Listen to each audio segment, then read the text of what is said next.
Vamos ler Daniel 1, eu peço que você deixe a sua Bíblia aberta neste capítulo, que nós faremos menção diversas vezes deste texto. Diz assim a palavra do Senhor: no ano terceiro do reinado de Joaquim, rei de Judá, veio Nabucodonosor, rei da Babilônia, a Jerusalém e a sitiou. O Senhor lhe entregou nas mãos a Joaquim, rei de Judá, e alguns dos utensílios da casa de Deus. A estes levou-os para a terra de Sineá, para a casa do seu Deus, e o pôs na casa do tesouro do seu Deus. Disse o rei a Aspernaz, chefe dos seus eunucos, que trouxesse alguns dos filhos de Israel, tanto da linhagem real como dos nobres, jovens sem nenhum defeito, de boa aparência, instruídos em toda a sabedoria, doutos em ciência, versados no conhecimento, e que fossem competentes para assistirem no palácio do rei, e lhes ensinasse a cultura e a língua dos caldeus. Determinou-lhes o rei a ração diária das finas iguarias da mesa real e do vinho que ele bebia, e que assim fossem mantidos por 3 anos, ao cabo dos quais assistiriam diante do rei. Dentre eles se achavam dos filhos de Judá, Daniel, Ananias, Misael e Azarias. O chefe dos eunucos lhes pôs outros nomes, a saber, a Daniel, o de Beltesazar, a Ananias, o de Sadraque, a Misael, o de Mesaque, e a Azarias, o de Abednego. Resolveu Daniel firmemente não contaminar-se com as finas iguarias do rei, nem com o vinho que ele bebia. Então pediu ao chefe dos eunucos que lhes permitisse não contaminar-se. Ora, Deus concedeu a Daniel misericórdia e compreensão da parte do chefe dos eunucos. Disse o chefe dos eunucos a Daniel: tenho medo do meu senhor, o rei, que determinou a vossa comida e a vossa bebida, porque, pois, veria ele o vosso rosto mais abatido do que os dos outros jovens da vossa idade.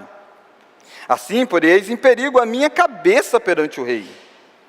Então disse Daniel ao cozinheiro chefe, a quem o chefe dos eunucos havia encarregado de cuidar de Daniel, Ananias, Misael e Azarias: experimenta-te, peço-te aos teus servos 10 dias, e que se nos deem legumes a comer e água a beber. Então se veja diante de ti a nossa aparência, e a dos jovens que comem das finas iguarias do rei, e segundo vires, age com os teus servos. Ele atendeu e os experimentou 10 dias. No fim dos 10 dias, a sua aparência era melhor. Estavam eles mais robustos do que todos os jovens que comiam das finas iguarias do rei. Com isso, o cozinheiro-chefe tirou deles as finas iguarias e o vinho que deviam beber, e lhes dava legumes.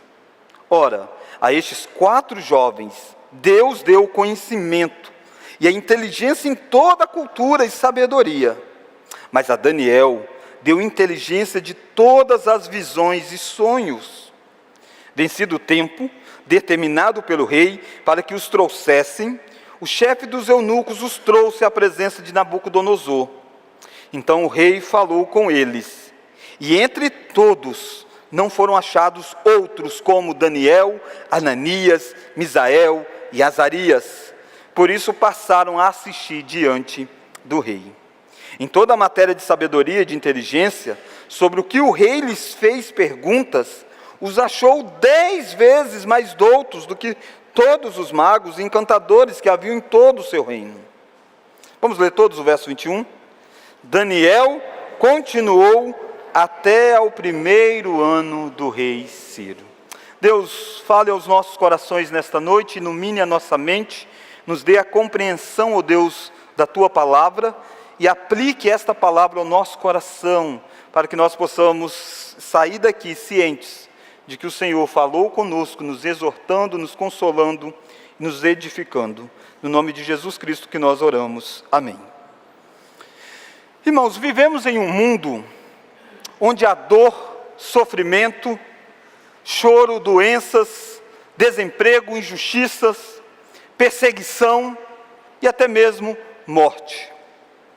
Vivemos assim porque, de certa forma, estamos vivendo como se estivéssemos longe da nossa terra. E de fato é isso mesmo. Nós estamos vivendo meio que exilados.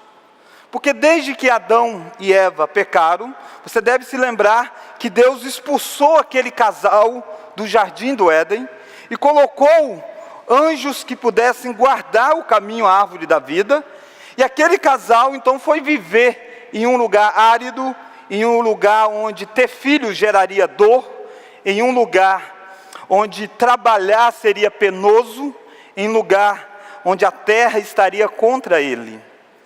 E desde então, essa saída de Adão e Eva do jardim, todos nós vivemos aguardando o dia em que nós iremos retornar para o paraíso do Senhor.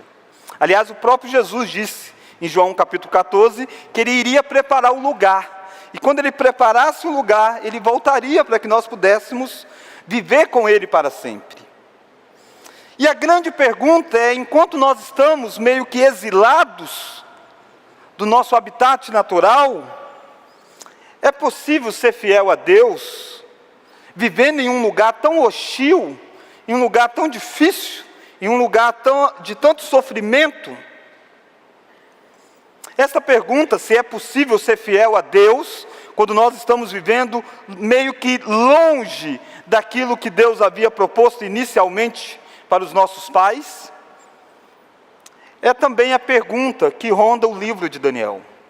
Este livro de Daniel foi escrito por Daniel, e ele foi escrito para um povo que tinha sido tirado da sua terra. O povo de Israel, o povo de Judá, foi levado cativo para a Babilônia. E estando vivendo na Babilônia, longe da terra prometida, meio que exilados, Daniel, que também foi levado para este local, Daniel escreve um livro para encorajar aqueles irmãos dele, que poderia sim ser fiel, vivendo na Babilônia, porque Deus soberano cuida do seu povo durante a peregrinação por este mundo. Um poeta brasileiro, Antônio Gonçalves Dias, ele escreveu um poema que ficou muito conhecido, que é a Canção do Exílio. Todos vocês já devem ter lido este poema, já devem ter ouvido este poema. E no poema ele meio que demonstra o amor pela terra. E ele diz assim: minha terra tem palmeiras onde canta o sabiá. As aves que aqui gorjeiam não gorjeiam como lá.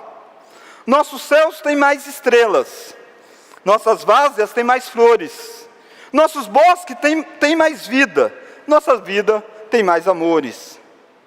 Em cismar sozinho à noite, mais prazer eu encontro lá. Minha terra tem palmeiras, onde canta o sabiá. Minha terra tem palmeiras, que tais não encontro eu cá. Em cismar sozinho à noite, mais prazer eu encontro lá. Minha terra tem palmeiras, onde canta o sabiá. Não permita, Deus, que eu morra, sem que eu volte para lá. Sem que eu desfrute os primores que não encontro por cá. Sem que dá a viste as palmeiras, onde canta o sabiá. Este poeta expressa o seu desejo de voltar para a sua terra, nesse sentido de amar a terra e comparar a terra. Quantas vezes eu e você, que estamos vivendo ainda longe desse desfrutar da presença restauradora de Deus sobre todas as coisas, muitas vezes eu e você não temos o desejo de voltarmos a viver nessa comunhão perfeita com o Senhor. Nós precisamos ter este desejo. Nós somos que peregrinos neste mundo, como lemos e como cantamos nessa noite. Nós estamos como o povo de Jerusalém estava, quando leu esta carta que Daniel escreveu. Nós estamos com o coração apertado, porque estamos vivendo longe do nosso habitat final. O povo de Israel era Jerusalém física, o nosso é a novos céus e a nova terra. Espero que ao longo destes 6 sermões, que nós iremos tratar deste livro, nós possamos aprender a viver peregrinos neste mundo, fiéis ao Senhor Jesus Cristo. E nessa noite eu quero olhar com você então, sobre o tema: o Deus soberano cuida dos seus filhos durante a peregrinação neste mundo. E a primeira lição que eu vejo neste texto é que o sofrimento do exílio faz parte do projeto soberano de Deus. Olha aí o verso 1 e 2. O verso 1 e 2 contextualiza este livro de Daniel. Vamos ler? No ano terceiro do reinado de Joaquim, rei de Judá,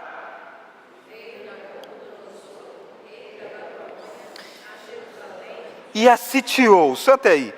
Isso aqui é uma tragédia enorme.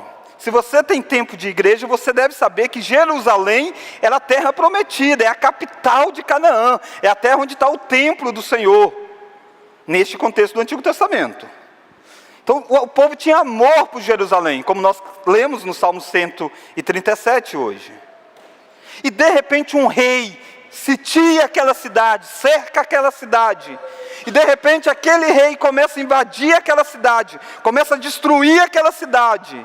E o rei chega a destruir até o templo do Senhor, a casa onde Deus habitava.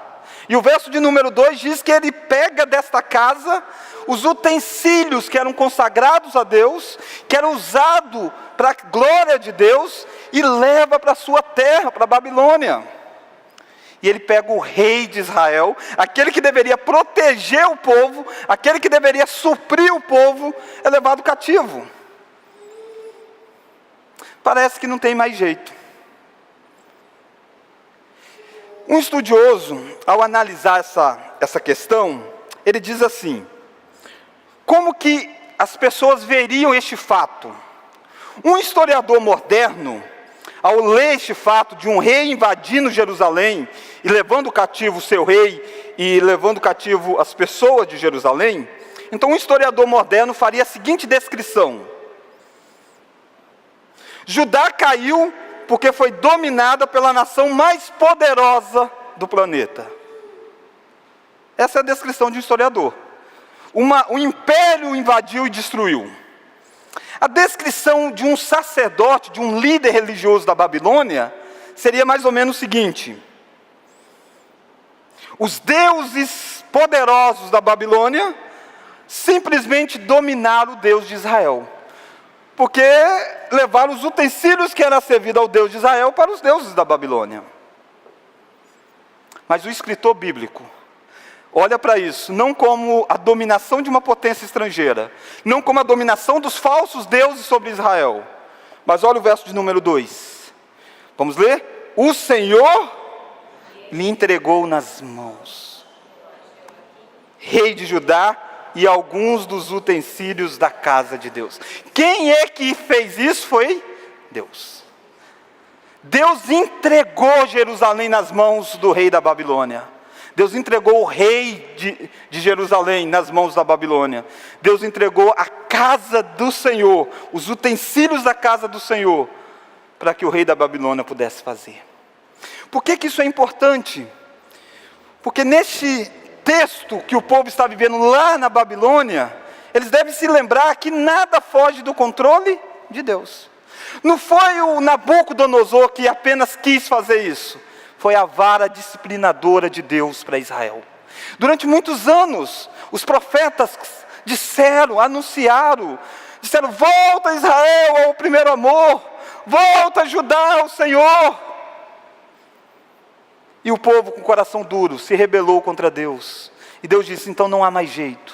Levanta Jeremias, levanta Isaías para anunciar a queda de Israel e de Judá. E esse fato agora acontece aqui. Judá cai.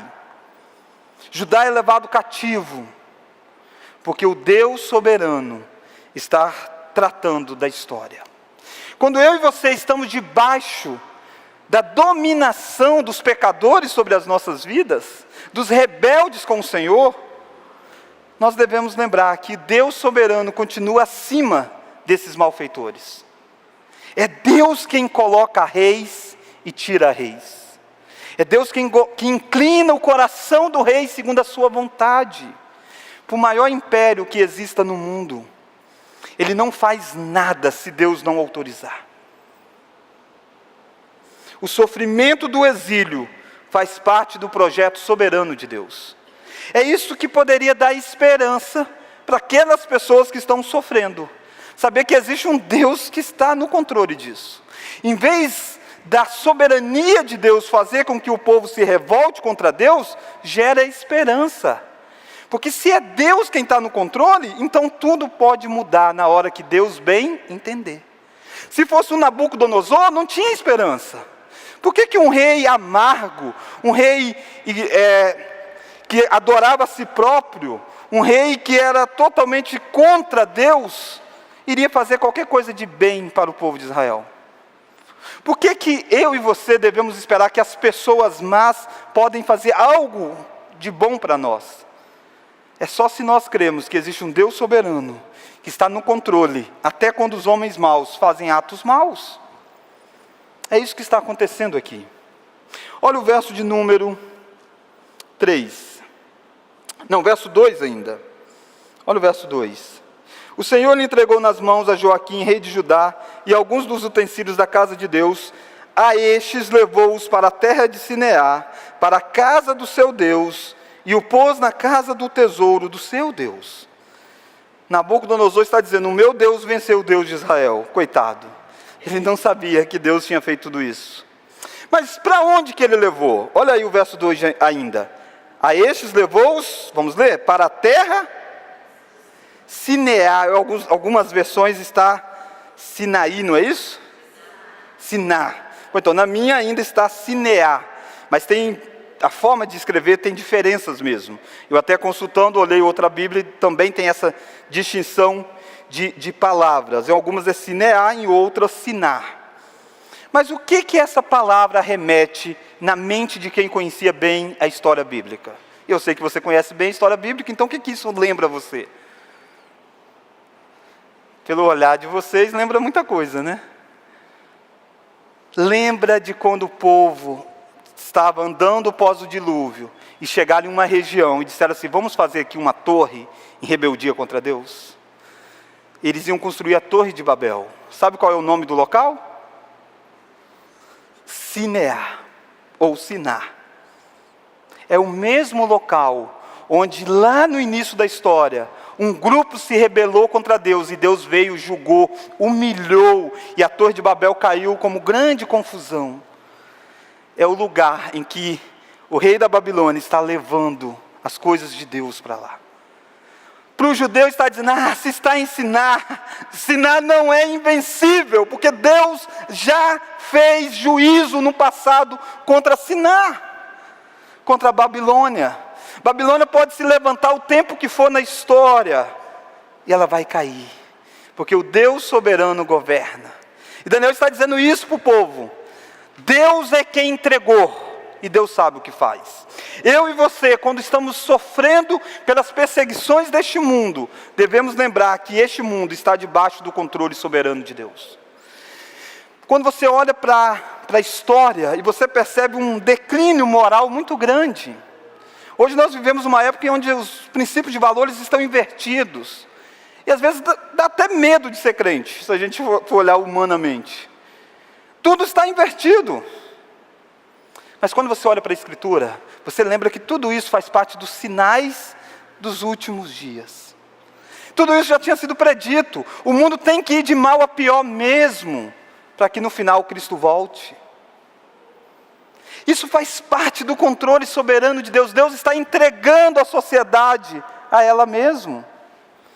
Eu e você que estamos sendo exilados, estamos vivendo dias difíceis, e cada dia mais difíceis.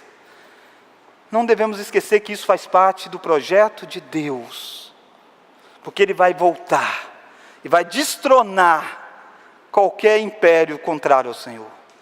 Não é à toa que a Babilônia vai ser usado no livro de Apocalipse como um símbolo de uma cidade contrária a Deus. E o que acontece com a Babilônia em Apocalipse? Cai. E o texto diz: caiu a Babilônia. Porque quando Jesus volta, não importa qual império tenha se levantado, ele cai. Tomara que eu e você possamos entender isso na nossa peregrinação. As coisas estão debaixo do controle soberano de Deus. É Deus quem faz, é Deus quem entrega. Nem a maior maldade como essa de Nabucodonosor acontece fora da soberania do nosso Salvador. Naturalmente que Nabucodonosor é culpado, porque ele tem motivações errôneas. Mas a segunda lição deste texto. Então, primeiro,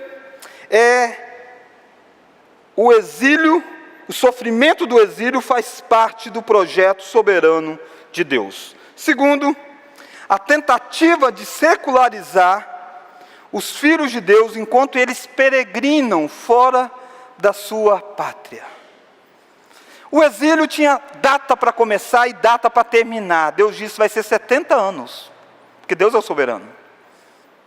Mas durante este tempo em que o povo de Israel estaria fora de Jerusalém, eles iriam tentar secularizar os filhos de Deus.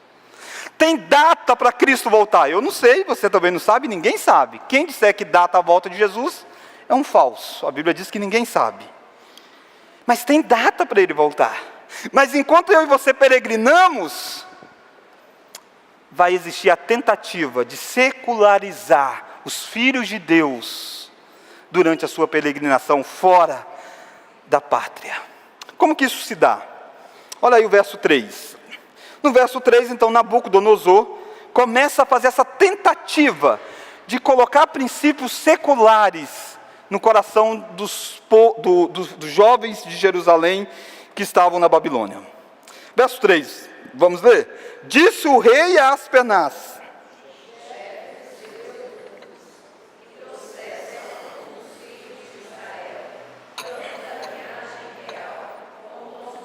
olha que coisa, ele está pegando gente da alta, gente da linhagem real, aqueles que seriam os futuros reis de Judá, e aqueles que eram nobres. Verso 4, vamos ler? Jovens. Ele faz questão de dizer jovens, pessoas que estariam em formação. Na verdade, jovens aqui, os estudiosos pontuam que deve ser em torno entre 12 a 17 anos, é quase que um adolescente. Ele está pegando gente que está sendo formada, diz: traz esses jovens para cá. E o que nós vamos fazer com esses jovens? Jovens sem defeito, de boa aparência, instruídos em toda a sabedoria, doutos em ciência, versados no conhecimento, e que fossem competentes para se assistirem no palácio do rei, e lhes ensinasse, vamos ler agora, e lhes ensinasse. Olha o que a Babilônia está pensando em fazer. Diz: nós estamos trazendo todos de Israel para cá, mas os melhores deles, não deixa viver sendo escravizado em qualquer lugar, traz para o palácio, traz para nossa mesa, debaixo dos nossos olhos, e nós vamos ensinar a cultura e a língua, nós vamos moldá-los. Eles não vão falar mais como hebreus, eles não vão pensar mais como o povo de Jerusalém. Não é isso que o mundo quer fazer comigo e com você hoje? Quer mudar a nossa cultura, quer mudar a nossa forma de pensar, quer mudar a forma como nós articulamos e externalizamos aquilo que pensamos com a nossa linguagem. Se eu e você não atentarmos para isso, você que é pai, você que é mãe, se você não atentar para este fato de que é isso que acontece na sociedade, é isso que acontece quando você manda os seus filhos à escola. Eu não estou dizendo que você não deva mandar, deve mandar mesmo, mas você tem que ficar atento, porque no meio da cultura, no meio da língua, tem muita coisa errada. No meio da cultura babilônica tinha coisa boa, mas tinha coisa errada, tinha os deuses da Babilônia sendo ensinado. Talvez os seus filhos estão sendo moldados pelo pensamento marxista da nossa época, pelo pensamento feminista da nossa época, pelo pensamento contrário a Deus. Não são poucos os professores que dizem na escola: quem é que inventou quem? Deus que inventou o homem ou o homem que inventou Deus? Percebe como que existe uma agenda contra Deus? Existia uma agenda contra os princípios judaicos lá na Babilônia.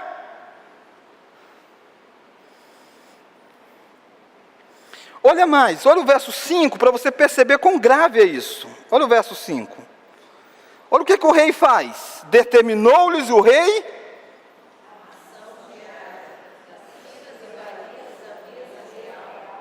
e do vinho que ele bebia, e que assim fossem mantidos por 3 anos, ao cabo dos quais assistiriam diante do rei. Ele coloca esses meninos quase numa universidade na Babilônia. E diz assim: vocês vão comer da comida, das finas iguarias que o rei come. Pensa você se você tivesse sido levado escravo para fora da sua terra, para fora do seu povo. Qual é a perspectiva de vida? Nenhuma. Mas de repente surge a oportunidade, você vai viver num palácio real.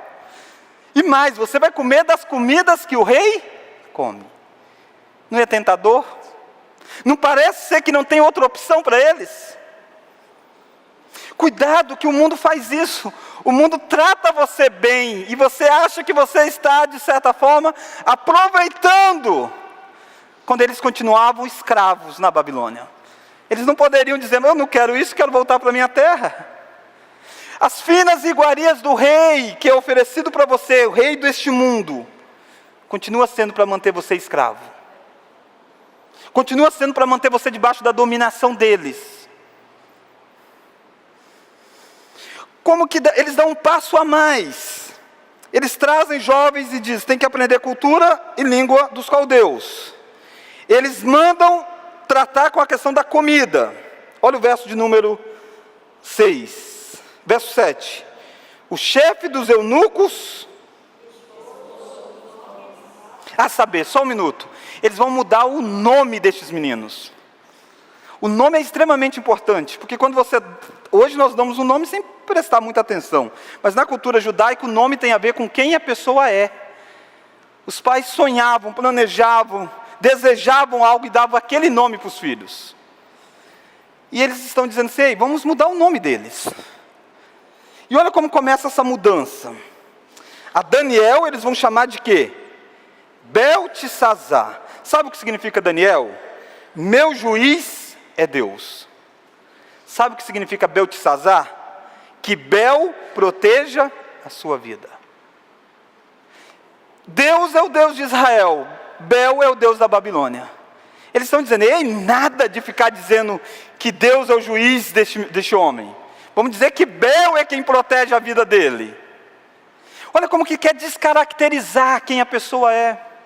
Nessa peregrinação tem crente que está sendo descaracterizado porque não percebe essa artimanha do maligno, essa artimanha da Babilônia. Querem mudar quem nós somos. Olha mais. Ananias. Olha aí a continuidade. Ananias, ele passou a se chamar Sadraque. Ananias significa Javé é gracioso. Javé é o Deus de Israel. Sadraque significa o mandamento de Acu. Há muitas possíveis interpretações, mas uma delas é este. O mandamento de Acu está envolvido com um deus babilônico chamado Acu. Olha Misael. Continuemos. Misael, ele passou a se chamar Mesaque. Misael é quem é o que Deus é. Não é um nome bonito demais? Quem é você? Eu sou o Misael, eu sou quem é o que Deus é. Mas passa a se chamar Mesaque, que significa quem é o que Acu é. Olha que mudança. Olha mais. Azarias, que é o outro jovem que estava presente, significa Javé tem ajudado, Deus tem ajudado. Passa a se chamar Abed-nego, que significa servo do Nebo. Daquele que Deus tem ajudado, ele se torna o servo de um outro Deus. E estes homens tinham que ouvir isso todas as vezes que eles passavam e alguém se referia a eles. Mudar a identidade é a estratégia do maligno enquanto nós estamos peregrinando longe da terra prometida. Eu e você estamos nessa peregrinação, não tem jeito. Nós não estamos ainda nos novos céus e nova terra. Nós estamos peregrinando. Estamos longe da nossa pátria. E a minha pergunta é: como você vai reagir à tentativa de secularizar você? Você que é adolescente, você que é jovem, como você vai reagir a toda essa avalanche que vem sobre a sua vida? Você que é mais velho, não pensa que você está isento disso. Nós estamos muito mais mergulhados na cultura do que nós imaginamos. E é por isso que às vezes nós achamos assim: eles são influenciados. Coitado dos jovens, coitado dos adolescentes. Nós não. quando na verdade nós estamos encharcados e não percebemos. Todas as vezes que você liga a televisão, assiste uma série de Netflix, e não há nada de errado em fazer isso, eu tenho Netflix na minha casa, e você não prestar atenção, você está sendo influenciado, moldado para ter o pensamento deste mundo. O pensamento que vai dizer que aborto é natural. As coisas andam tão invertidas que se faz campanhas para proteger os ovos da tartaruga. Já viu isso? Tem um monte de campanha. E não é errado não, tudo que protege os ovos lá da tartaruga. Mas em compensação há campanhas para legalizar o aborto. Que inversão de valores. O que é isso senão cultura dos babilônicos moldando o nosso pensamento? Você que flerta porventura com o marxismo, não deixe de conversar com o presbítero Hélio. Ele não está hoje, né? Ele não está. O presbítero Hélio é um grande conhecedor da questão do marxismo. Vale a pena você sentar e conversar com ele. Sobre aborto também, ele tem livros escritos, inclusive. Como que tem entrado isso na mente das pessoas e as pessoas acham normal. Infelizmente tem entrado até no púlpito de algumas igrejas. Percebe que isso aqui é muito forte. A cultura é contra Deus. E com isso eu não estou dizendo que existe um outro sistema político que resolve, tá? Não tem outro sistema político. Todos os sistemas políticos são contra Deus. A minha pergunta é como que Daniel, Ananias e os demais vão reagir? Será que eles vão dizer assim, nós não vamos estudar a cultura dos caldeus? Eu não estudo. Será que eles vão dizer, nós vamos se isolar? Não é isso. Eles vão estudar. Eu e você estamos no mundo, Jesus disse, não os tires do mundo, mas que os guarde no mundo. Nós devemos conhecer o nosso tempo, a nossa época e os pensamentos que rondam a nossa geração. Mas precisamos filtrar. E olha que Daniel vai fazer isso. Daniel não tem como escolher como as pessoas dizem sobre ele. Se as pessoas querem chamar de Beltesazar, que o chame. Ele é escravo, ele não pode dizer, não me chame disso. Não tem jeito, cada um fala o que bem entende. Mas o que pode ser evitado, Daniel vai evitar. Olha o verso de número 8. Verso 8, vamos ler? Resolveu Daniel firmemente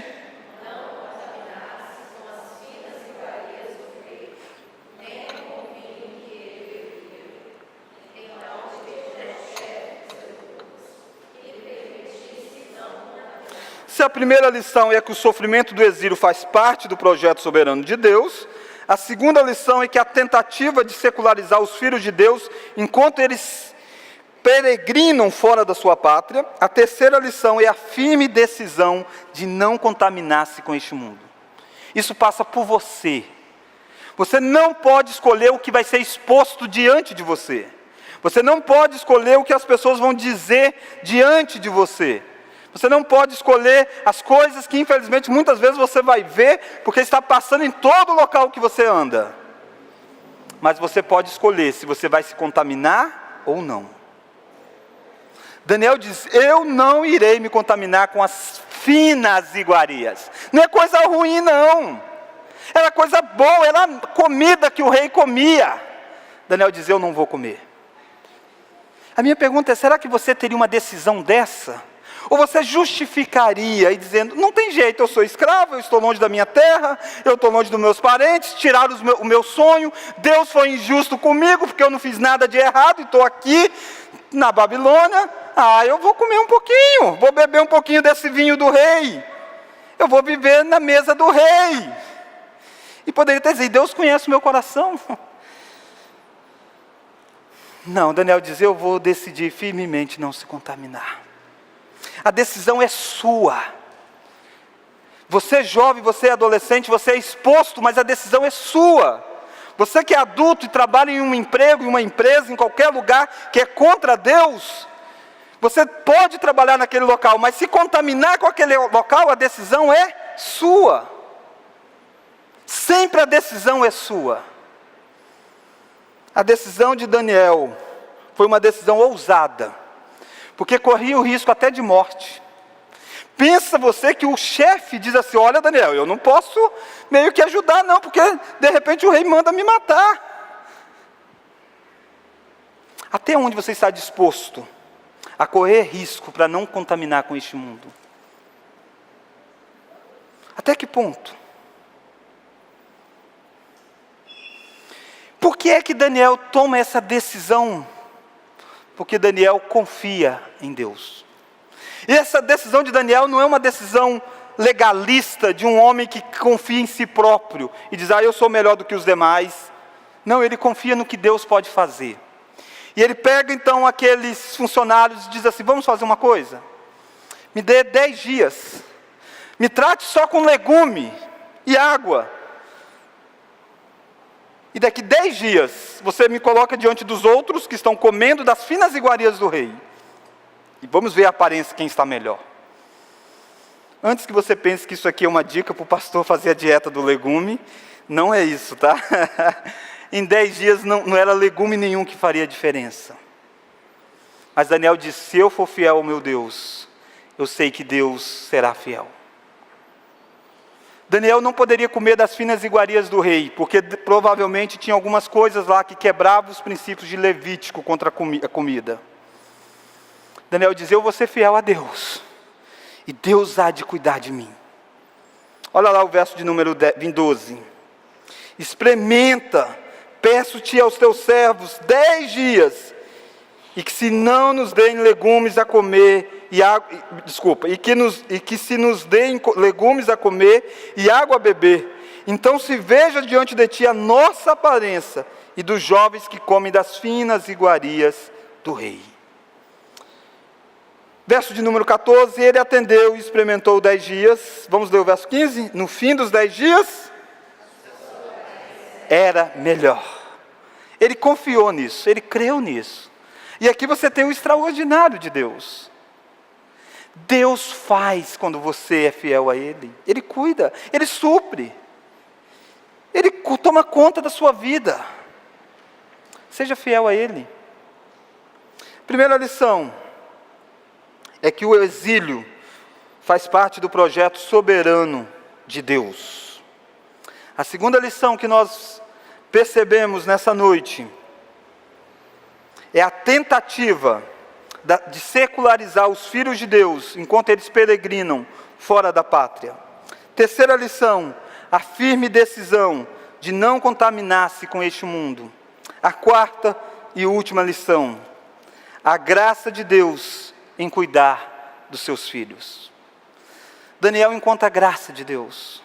Eu e você podemos encontrar a graça de Deus, porque Deus cuida de nós enquanto nós estamos peregrinando por este mundo. Deus não virou as costas para Daniel quando ele estava longe de Jerusalém, estava na Babilônia. Deus continuou com os olhos postos em Daniel. Deus continua com os olhos postos sobre a sua vida. E Deus cuida poderosamente dos seus filhos. Olha aí o verso 15 de novo.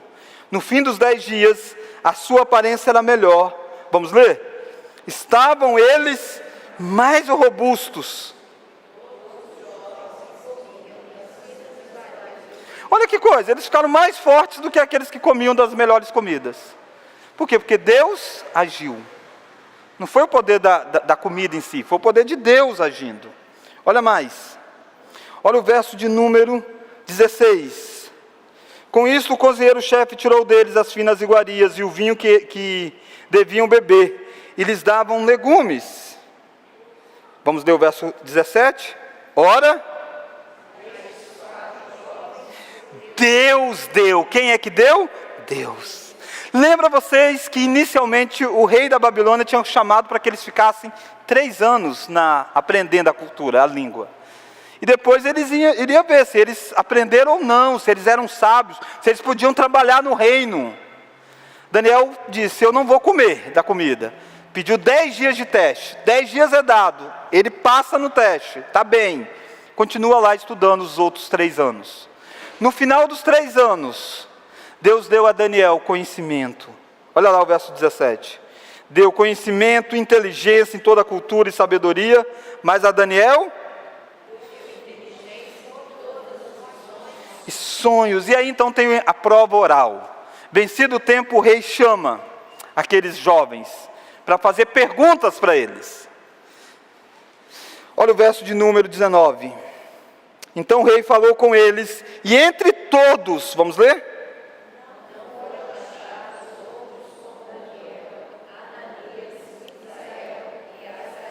Por isso passaram a assistir diante do rei.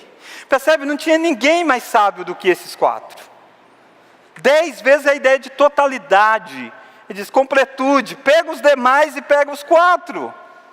Qual que era a diferença? Eles foram fiéis ao Senhor. Eles não se contaminaram com as finas iguarias. Eles puderam ler os livros, entender, vendo isso aqui não pode, isso aqui está errado, isso aqui não é correto. E pôde dialogar na cultura hebraica, na cultura babilônica, sabendo filtrar. Esse é o chamado para mim e para você, enquanto nós peregrinamos neste mundo.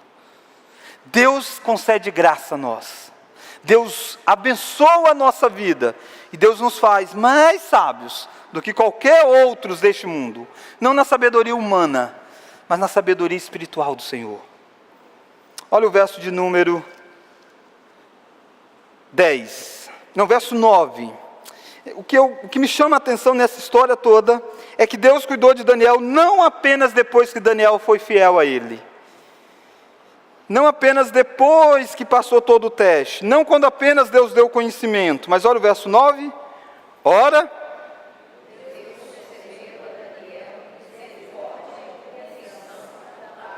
Por que é que o chefe dos eunucos aceitou fazer aquele teste de 10 dias? Porque Deus tocou no coração dele. Eu lembro de Paulo dizendo que nenhum de nós somos tentados, além daquilo que nós podemos suportar. Juntamente com a tentação, ele provê livramento. É isso que ele proveu para Daniel. Deu a tentação, com medo das finas iguarias, mas proveu o livramento. Bastou Daniel resolver firmemente não se contaminar. Ele toca o coração dos que estão em volta para fazer algo diferente com Daniel e com os amigos. Faz um teste. Tudo isso é a mão de Deus agindo. Verso 21 de Daniel, capítulo 1. Daniel, rei Ciro não é da Babilônia. A Babilônia caiu depois. Nós veremos isso mais à frente. Mas Daniel continuou. Daniel passou por vários impérios, por vários reis, porque ele foi íntegro ao Senhor. Essa mensagem deveria encorajar aqueles judeus que estavam longe da terra prometida, dizendo, seja fiel, porque a Babilônia cai, mas Deus permanece, e os que temem ao Senhor permanecem. Quando você olha para toda essa história de Daniel, quando você olha para esse exílio que Daniel passou, eu e você também estamos de certa forma exilados, como eu disse desde o início, exilados do paraíso eterno. Desde o pecado de Adão e Eva, nós estamos vivendo em um mundo contaminado pelo pecado.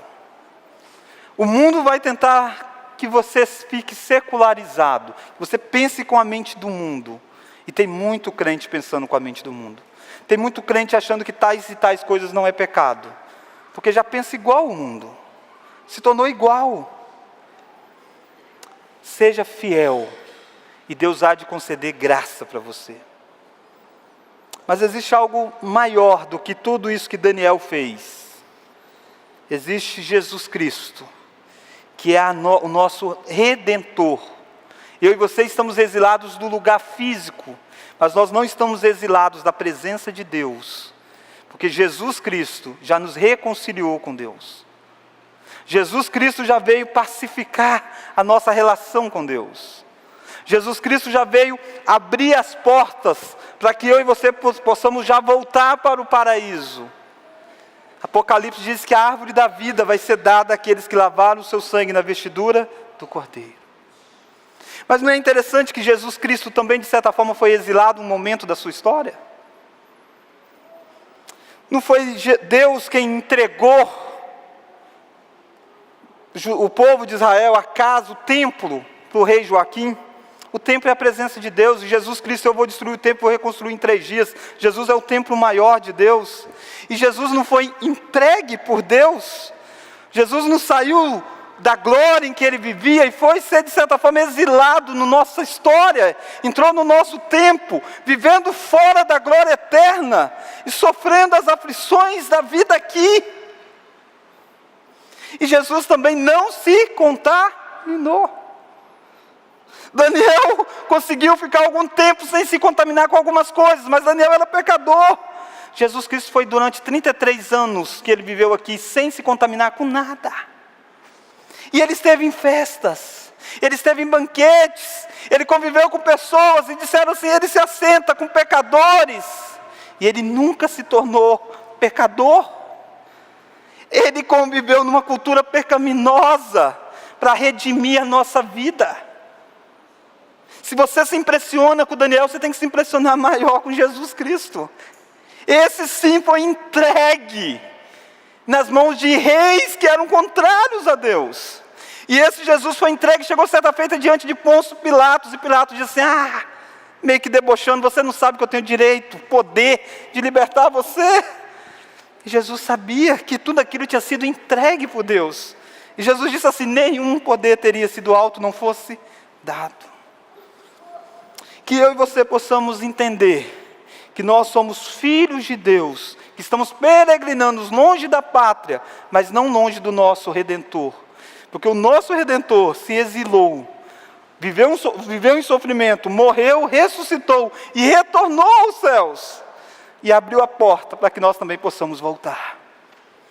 Que dia glorioso será o dia em que nós voltaremos para a nossa pátria celestial. Enquanto nós não voltarmos, que nós possamos ter um pouquinho daquilo que foi dito por Gonçalves Dias. Desejar, externalizar saudades da nossa terra. Aqui não é como lá. Nós nunca vivemos lá, mas pelo que nós lemos na Escritura, nós sabemos que por mais interessante e agradável que seja esse mundo, não é como os novos céus e nova terra. Lá sim, o amor é diferente daqui. Lá sim, a relação, comunhão dos santos será muito melhor do que é aqui. Lá sim, não haverá pecado mais em nós. Que Deus nos faça sentir desejo de voltar para lá. Enquanto nós não voltamos, que eu e você possamos brilhar no local em que nós estamos. Daniel teve que ficar muito tempo na Babilônia e brilhou naquele local.